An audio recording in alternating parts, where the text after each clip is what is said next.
3 বছরের এক শিশুকে ধর্ষণ করে তার ছবি বাজারে ছেড়ে দিতে পারতেন না? এতখানি ব্যবসায়ী আপনি নিশ্চয়ই হতেন না।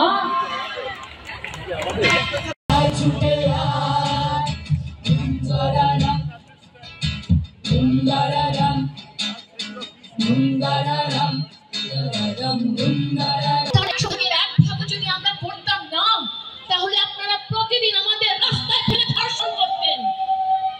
আমরা সেটা করি না, কারণ আমরা কিন্তু মানুষ রয়েছি। আমরা সবাই একটু ধৈর্য ধরুন, কোনো একটা টেকনিক্যাল প্রবলেম হয়েছে, আপনারা একটু ধৈর্য ধরুন, কিছুক্ষণের মধ্যে ঠিক হয়ে যাবে।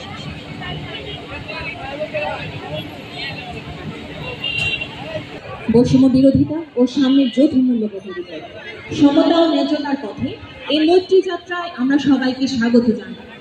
আজ আমাদের সঙ্গে রয়েছে জুলাই আহত ও নিহতদের স্বজন, মানবাধিকার কর্মী, পেশাজীবী, শিল্পী, গার্মেন্ট শ্রমিক, চা বাগানি শ্রমিক, যৌনকর্মী, প্রতিবন্ধী অধিকার কর্মী, নিজেরা, লিঙ্গ বৈচিত্র্য